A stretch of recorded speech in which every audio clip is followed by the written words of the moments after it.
Ya, adikku sayang, Kiai Haji Febri, abang mau nanya tafsirnya. Abang mau tanya sama kamu yang ahlinya di bidang Quran, kamu master agama, sarjana Quran dan lain-lain. Ini masalahnya di dalam ayat itu katanya bahwa barang siapa yang melihat jin maka diragukan syahadatnya. Itu karena gimana? Mestinya yang menyampaikan itu, yang menunjukkan surat dan ayat itu, tunjukkan rekamannya mana, biar tidak ada fitnah dan kejelasan. Sependek pengetahuan saya, tidak ada kalimat. Kalau penafsiran mungkin, tapi kan para ulama tafsir itu dimungkinkan juga berbeda pendapat di dalam menafsirkan suatu ayat. Jadi sebaiknya yang mengatakan seperti itu menunjukkan pertama surat dan ayatnya, kedua kita bahas dari situ, entry pointnya dari dua hal itu. Jadi bukan menggunakan katanya atau asumsi. Ini tidak benar kalau dalam diskusi. Iya, terus ini penafsiran itu kan beberapa kitab tafsir ya. Salah satunya kitab tafsir, kitab Jalalain ya, tafsir Jalalain ya. Betul nggak? Ya, kitab tafsir itu kan sangat banyak. Banyak ya, ada berapa yang kamu ini coba berapa? Sederhana sampai yang tebel ya. Iya. Nanti kita lihat aja. Misalnya, seandainya rekamannya betul mendasarkan pada penafsiran ulama siapa. Dan nanti kita lihat lagi di kitab yang lain, kitab tafsir yang lain, apakah cuma satu itu aja pendapatnya penafsiran ulama atau ada penafsiran yang lain. Dari kitab Al-Quran itu penafsiran Al-Quran itu ada berapa tafsir kalau nggak salah? Banyak ya. Kalau kitab tafsir Al-Quran ya banyak sekali, bisa ratusan. Iya. Dari yang tipis sampai yang tebal, dari yang tematik, dari yang seluruhan. Sebenarnya tafsir Jalalain satu.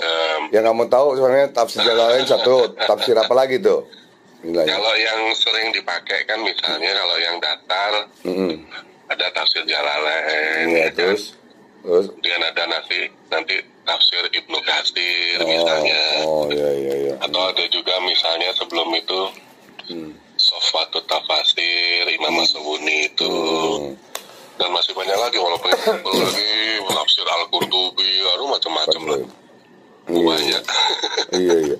Terus ya, nanti gitu aja, yang penting suratnya, ayatnya, kemudian rekamannya. Nah, kita lihat bersama-sama, kita buka bersama-sama, benar nggak itu? Gitu. Penafsiran saja kan gitu kan?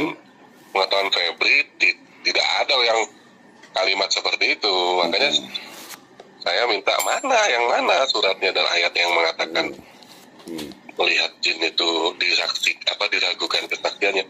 Mungkin itu penafsiran ulama.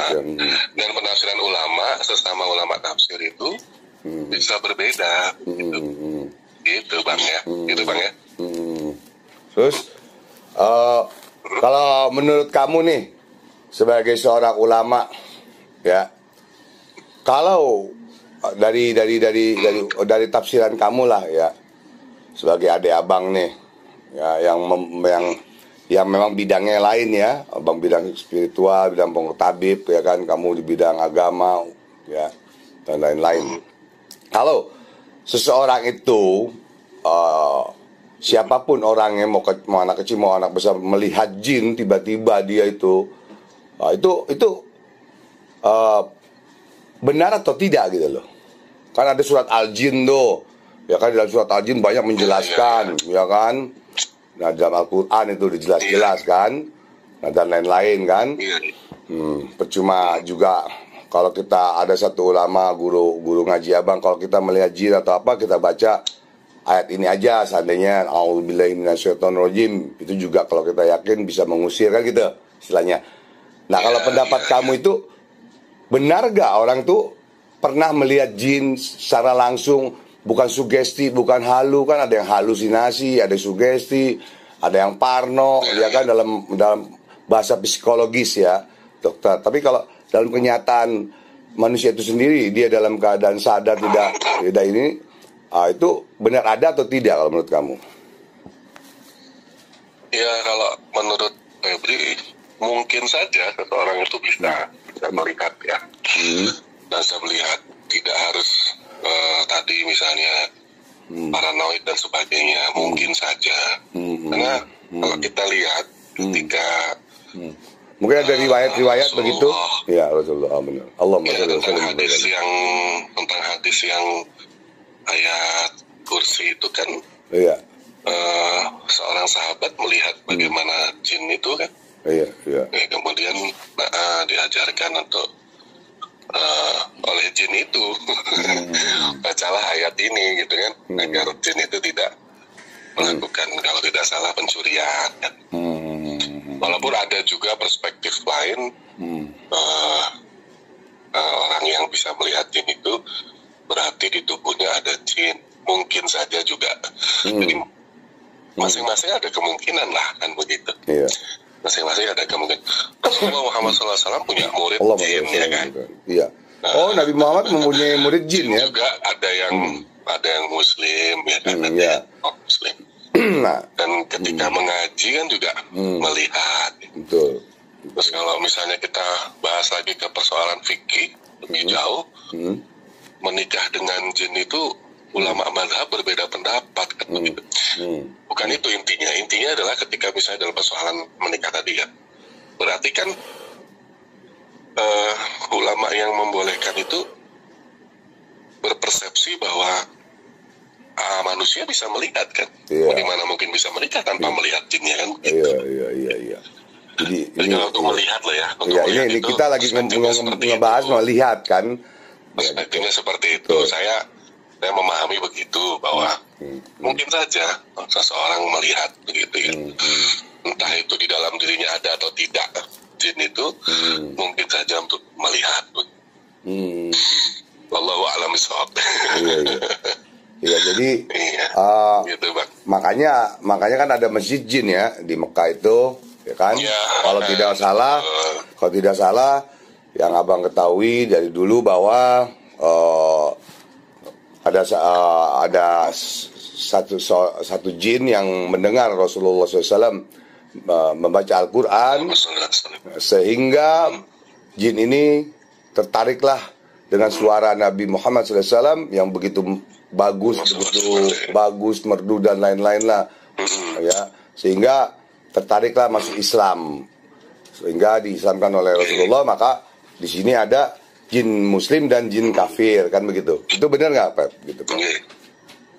Iya betul. Betul ya. Terbagi jadi dua, ada yang Muslim, ada yang kafir. Ya. Kalau penjabaran dari kan pertama iblis itu kan nama aslinya Azazil kalau nggak salah ya, ya kan? Iblis lalu iblis itu kan bagian dari jin ya, wakana. Iya, Mas Abang gitu, benar. Dia itu adalah bagian dari jin. Benar. Nanti pecahannya ada lagi deh ya, bangsa siluman lah, apalah dari jin itu kan macam-macam namanya gitu kan. Iya. Oke. Abang itu aja. Jadi intinya bahwa di dalam Al-Quran itu tidak ada ya yang pendek pengetahuan Febri, tidak ada yang seperti yang disampaikan tadi loh ya. Iya, bahwa yang manusia manusia apa yang melihat jin, maka kesaksiannya ditolak, syahadatnya ditolak. Iya, waduh, gawat. Ini di ayat berapa itu, di surat berapa? Iya. Oke. Siap. Jangan-jangan itu penafsiran. Iya. Kalau penafsiran kan bebas aja. Penafsiran. Gimana? Boleh saja. Dan bisa jadi ada penafsiran ulama yang lain tentang ayat itu. Kan? Iya. Sama-sama ulama loh ini. Iya. Bukan sembarangan. Iya. Dan sesama ulama pun. Kenapa? Untuk membuktikannya. Untuk membuktikan penafsiran itu banyak atau tidak dalam ayat itu, tunjukkan dulu ayatnya mana. Nah dari situ nanti kita akan lihat, ulama ini menafsirkan begini, ulama ini menafsirkan begini, begini, kan begitu. Iya. Kalau nggak salah nanti abang lihat kalau nggak salah videonya masih ada, deh abang simpan kalau nggak salah, tapi nanti lihat dulu deh. yang intinya bahwa abang sekarang udah tenang bahwa tidak ada di Al-Quran itu mengatakan seperti itu. Tapi kalau tafsiran sebagai ulama macam-macam kan? Mungkin aja kan. Namanya ulama, 10 ulama, 10 mazhab, beda-beda artinya nanti, ya kan? Itu baru 10, belum 50. Istilahnya kan kurang lebih begitu kan, Beb? Gitu. Oke. Itu aja cukup. Kiai Haji Febri, adikku sayang, sarjana Quran, master agama. Subhanallah, semoga sukses selalu, berkah, semoga ilmu-ilmunya manfaat dunia dan akhirat. Salam buat keluarga semua ya. Bismillahirrahmanirrahim. Assalamualaikum warahmatullahi wabarakatuh. Kayak dulu kan abang nggak caranya Imam Ahmad bin Hambal ngusir jin? Oh, belum, dengan cara apa? Imam Ahmad bin Hambal ngirimin sandalnya doang. Hah? Kenapa? Ngirimin sandal. Sandal. Iya. Ada anaknya raja, kesurupan, nggak selesai. Terus datang ke Imam Ahmad bin Hambal, nih suruh bawa nih sandal saya, bawa kasih ke dia. Langsung kabur jinnya, takut. Iya. Itu sama sendal ulama ya. Pas Imam Ahmad bin Hambal meninggal. Kesurupan lagi nih anaknya raja. Ngadep lagi ke keluarga Imam Ahmad bin Hambal. Anaknya, bapaknya kan udah meninggal, Imam Ahmad. Anaknya kan nggak sekelas Imam Ahmad, tetap aja kesurupan. Iya. Subhanallah ya. Kalau ulama sudah kelasnya udah ulama kayak begitu, aja juga terkirim. Iya, jadi apa namanya? Makomnya udah tinggi, ya kan? Makomnya tinggi, derajat karomahnya udah tinggi. Nggak usah baca apa-apa. Iya. Nggak usah pakai ayat Quran sudah. Ini sendal. Ya kayak abang aja. Abang kan kalau mengetes orang kena guna-guna sari itu dengan air putih doang, ya kan? Bacain aja Al-Ikhlas, suruh minum. Udah, nggak ada 5 menit kalau memang dia guna-guna muntah, kan gitu, ya kan? Kalau Ustadz Faisal malah dibacain dulu kan, kalau abang sedikit aja deh, kode gitu dah istilahnya kan. Nah ini kembali ke masalah wifik, wafat raja. Sebagian mazhab mengharamkan lah, pokoknya begitu deh. Iya, kan? Mengharamkan, mensyirikan bahwa ini itu kan tergantung sebenarnya kan. Sebagian ulama-ulama besar yang menyusun kitab-kitab itu, apakah beliau menyusun kitab itu salah seorang ulama kan begitu? Itu penafsiran itu loh bang, penafsiran salah. Siapa yang menggantungkan jimat, maka dia sudah kafir dengan ajaran Nabi Muhammad, kan begitu. Istilahnya siapa gitu yang menggantungkan jimat, nah itu ternyata kalau oleh ulama yang membolehkan, itu dijelaskan itu jimat yang seperti apa, begitu bang. Iya. Seperti itu. Kalau yang satunya yang mengharamkan, melihat cuma teks dohirnya hadis aja melarang bang, tanpa tafsir, tanpa didetailkan, dikupas yang boleh, mana yang tidak. Iya. Walaupun Febri juga nggak pasang wifik. Iya. Jadi tapi walaupun Febri nggak pasang wifik, tapi kan percaya. Ya kan, percaya memang ada, dan ada gurunya juga kan yang mengatakan tadi apa, doa apa tuh? Doa apa tadi? Doa yang tertulis. Doa al-maktub. Maktubun. Ya kan? Karena orang-orang yang belajar wifik itu kan rata-rata dia memegang belajar juga tasawuf kan gitu, istilahnya ke ulama-ulamanya kan. Bukunya Imam Al-Ghazali tentang wifik itu nggak dipercaya oleh orang-orang kayak begitu. Iya, benar-benar. Ya, sekarang kan Imam Ghazali disesatkan sama Wahabi, coba. Astagfirullah. Iya. Ada Imam Ghazali disesatkan, Bang. Benar. Kan nggak ketemu kita sudah kan? Iya, nggak jelas sudah. Kita mau pakai referensinya Imam Ghazali. Nah, Imam Ghazali sendiri oleh mereka disesatkan. Ya nggak mungkin diterima referensinya. Iya. Kita mau pakai kitabnya Imam Ghazali. Imam Ghazali sendiri disesatkan sama Wahabi. Iya. Kan aneh. Kalau sama Persis, Imam Ghazali disesatkan nggak? Diterima. Ya. Berarti orang sama Wahabi doang ya. Kalau Muhammadiyah terima nggak? Terima. Makanya sebagian pasien-pasien abang orang-orang Muhammadiyah percaya dengan wifik gitu loh. Banyak orang Muhammadiyah. Iya. Itu kan. Muhammad Persis itu lebih keras dari Muhammadiyah. Persis itu Bang. Keras lagi Wahabi ya. Paling keras. Paling keras Wahabi. Salis. Oh iya. Susah dah. Kalau ngomong sama itu udah. Jadi kalau kita berdebat atau tukar pikiran, tetap aja nggak ada yang mau menang, nggak ada yang kalah deh ya. Udah merasa benar aja udah. Mentok di situnya. Rujukan yang kita pakai itu mentok sudah. Ntar ulama-ulama yang kita jadikan rujukan disesatkan gimana coba? Kan selesai udah. Nggak ada dialog. Iya. Sampai kitab Ihya itu dibakar Bang oleh mereka. Iya, Ulumuddin. Dibakar. Itu kitab tasawuf itu. Waduh, kitab tasawuf tinggi itu. Dibakar. Karangan Imam Ghazali itu. Subhanallah. Bahkan nggak mau masuk rumah yang di dalamnya ada kitab Ihya Ulumuddin sampai begitu kebencian. Abang ada kitabnya itu. Betul. Astagfirullahaladzim. Padahal kita kan ngaji gaib. Iya Bang. Iya, benar. Itu oleh orang mazhab apa yang sampai ngebakar kitab itu? Kitab Ihya Ulumuddin. Wahabi itu Bang. Wah, Masya Allah. Wah, udah ngeri Bang. Iya. Ya di satu sisi mereka ada kebaikan ya. Mereka yang sekarang lagi ngurusi Haramain kan ya mereka. Tapi di sisi lain, kayak gitu Bang.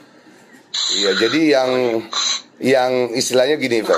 Abang mengambil kesimpulan, ada beberapa mazhab yang memang tidak senang dengan orang-orang seperti abang tabib, pengobatan alternatif, ya kan?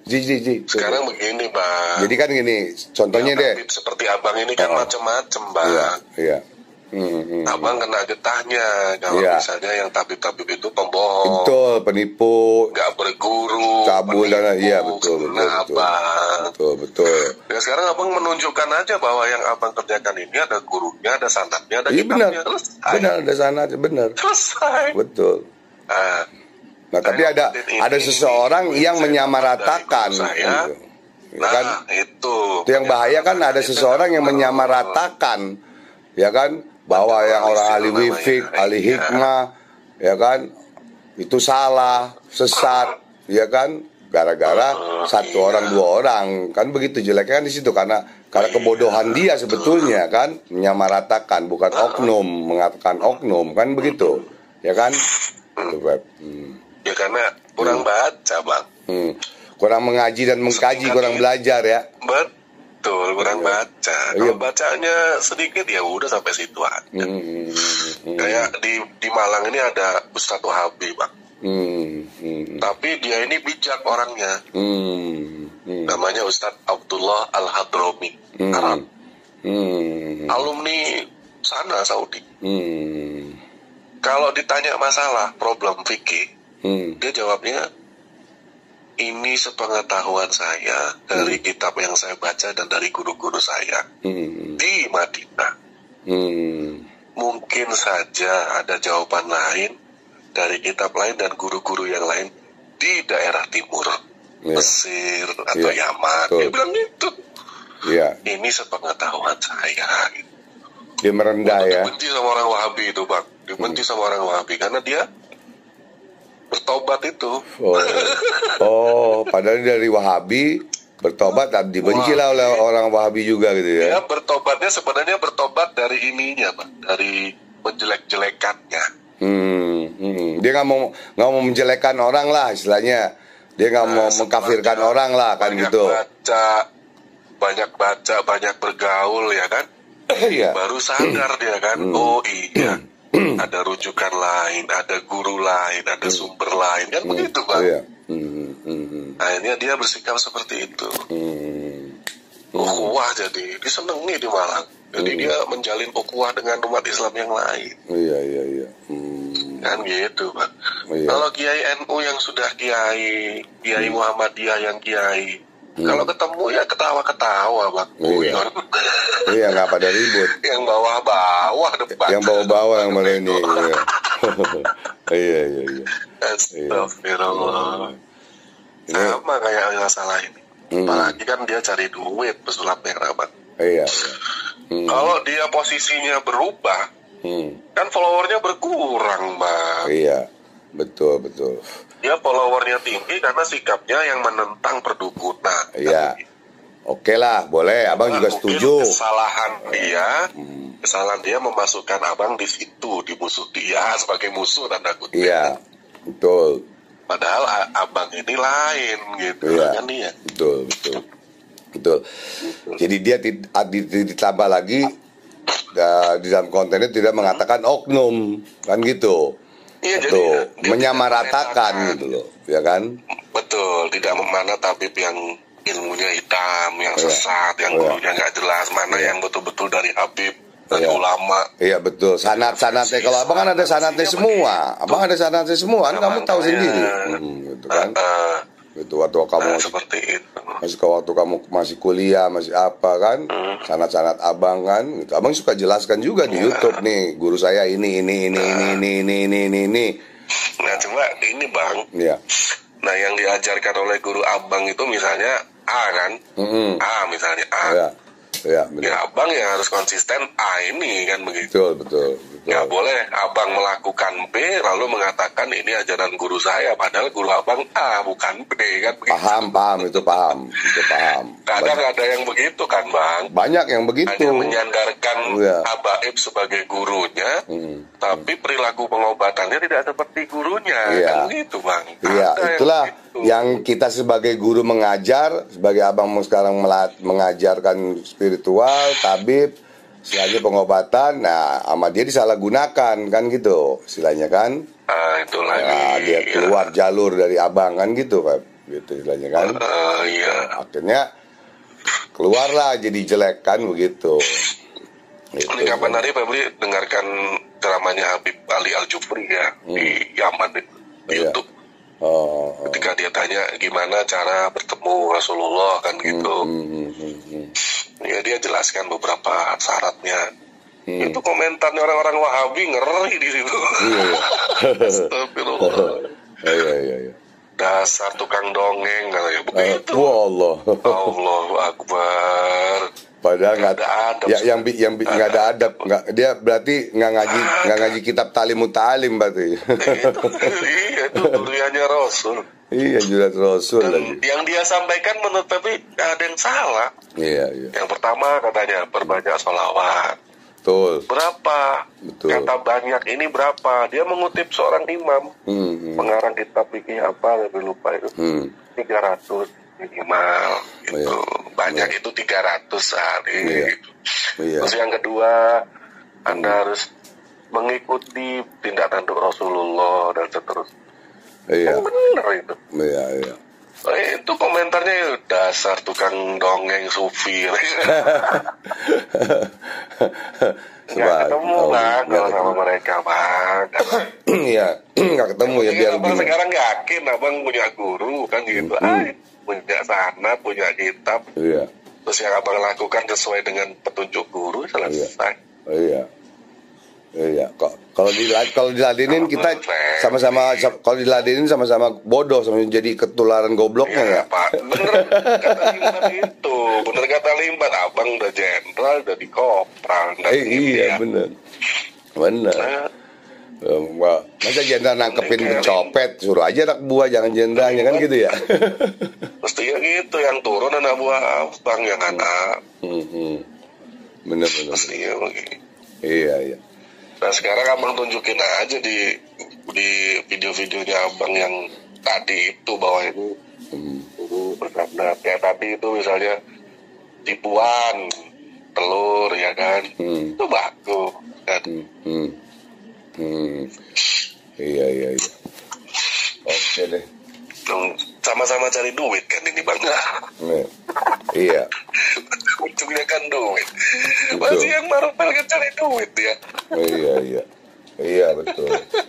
Kalau yang kamu bilang tadi punya konsumennya bang.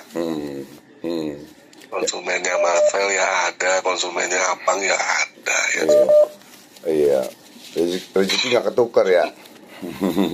Iya. Tapi kalau masalah Limbat tetap kaya. Iya. Jadi istilahnya ya abang cuman pengen membuktikan bahwa kamu nih istilahnya biar tahu bahwa ada perbedaan pendapat. Nah, satu perbedaan pendapat itu jangan kamu mengkafirkan orang, menyalahkan orang, dan menyamaratakan semua gitu loh. Emang kamu siapa? Emang kamu imam? Emang kamu wali Allah? Emang kamu hakim menjustis? Yang punya surga neraka kamu. Dan waktu film Pemburu Hantu itu reality show. Kalau memang itu salah dulu, sudah nggak boleh ditayangkan satu. Kedua, kalau itu penipuan sudah ditangkap polisi. Ketiga, MUI melarang, jelas 4 tahun loh, 4 tahun. Aliran sesat nih nggak boleh begitu. Cuman memang dulu orang-orang Wahabi yang menentang terus gitu, makanya dibikinlah buku Pemburu Hantu dalam tinjauan syariat Islam, diambil dari mazhab-mazhab semuanya tuh 54 mazhab, ditafsirkan. Tetap kagak percaya, kagak mau juga, udah tetap nggak ini, tetap tetap menyalahkan gitu. Itulah manusia yang bodoh. Yang kemarin Febri kasih kan, Bang, kitabnya Said Muhammad Ali Al-Maliki itu. Itu Bang, satu itu pengakuan dari ulama dunia, Bang. Bagusnya kitab ini. Ya, Febri baca tuh. Profesor dari mana, mengakui keilmuannya, kealimannya dan sebagainya. Itu buku itu masih disesatkan, coba. Astagfirullahaladzim.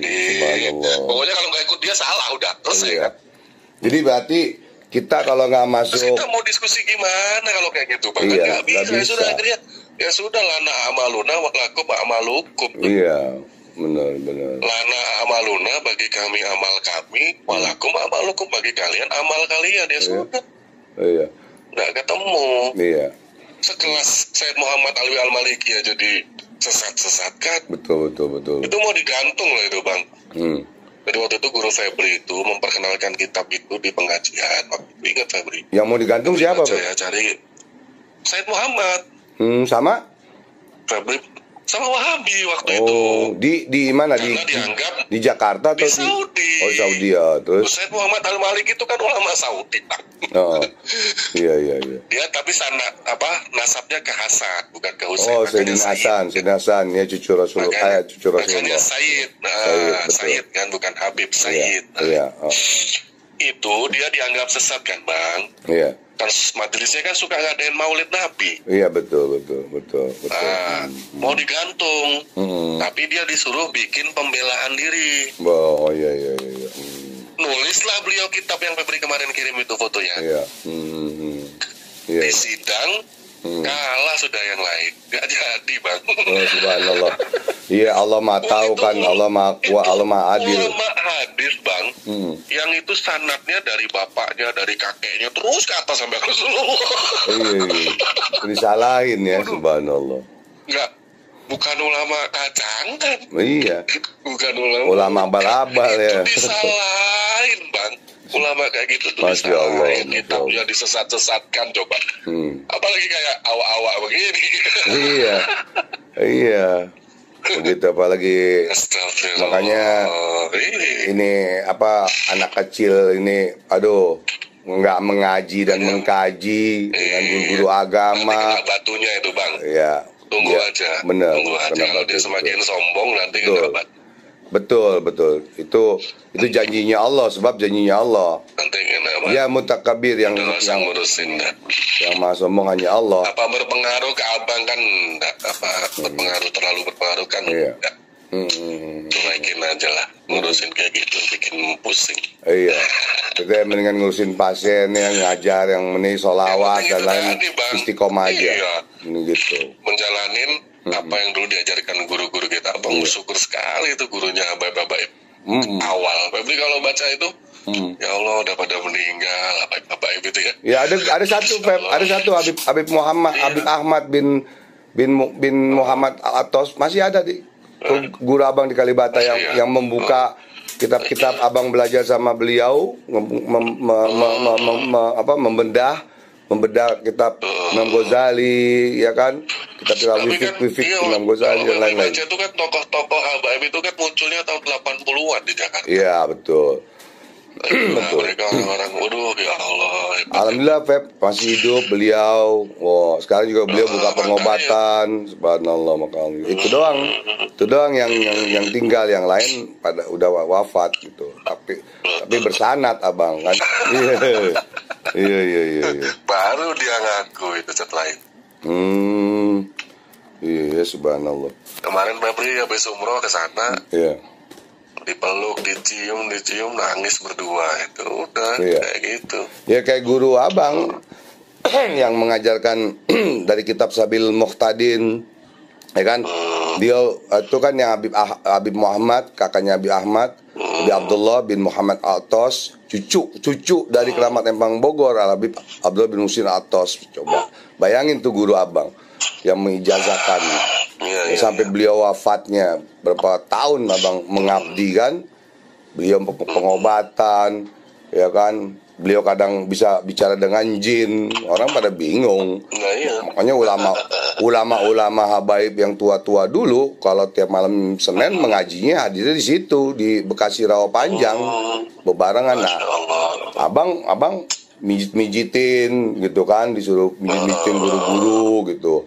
Karena baru belajar di situ kan, mengabdi lah sama guru kan. Ya, kemana-mana bang diajak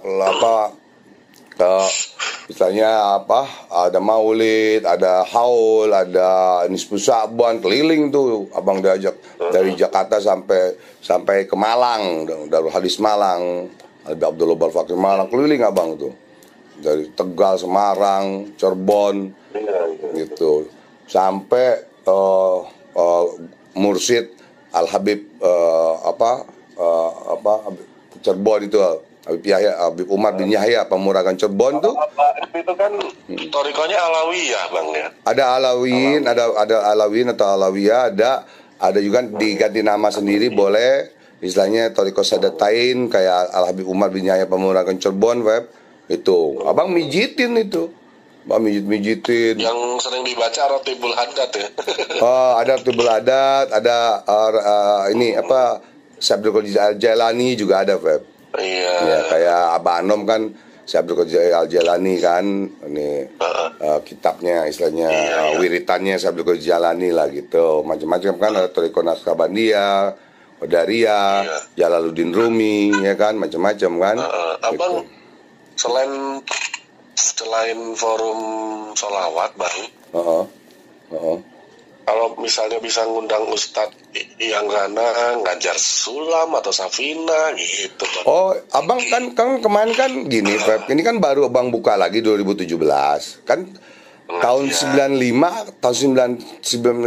kan ngajar semua, Habib Ahmad ngajar. Ya kan, Habib Ahmad ngajar tafsir Quran, Habib Ahmad bin Muhammad Atos, terus lagi Habib Haikal tasawufnya sama fikihnya, ya kan, yang soleh, yang ini Feb, yang Habib Soleh bin Husin Al-Idrus, Nausorobnya kan gitu, ya kan, ada Ustadz Yunus fikih, Habib Ahmad juga fikih, ya kan. Dibutuhkan masyarakat tuh kan fikih. Iya. Atau bab tentang akidah. Kan? Ya, memang ini ada rencana Habib Soleh bin Jindan nanti di sini. Suruh kita pakai Datul Awam aja. Gitu. Ya, yang rendah dulu juga boleh, Riyadus Shalihin, yang hadis bang, Riyadus Shalihin, kitab akhlak gitu. Iya, gitu. Jadi kan ya fikih yang inilah rencana lagi direncanakan karena ini masih Lebaran, masih Syawal, jadi insya Allah. Ustadz Farhan tuh bagus, Muhammad Farhan. Ya, Muhammad Farhan lagi sibuk, lagi kuliah. Suruh isi tentang Quran.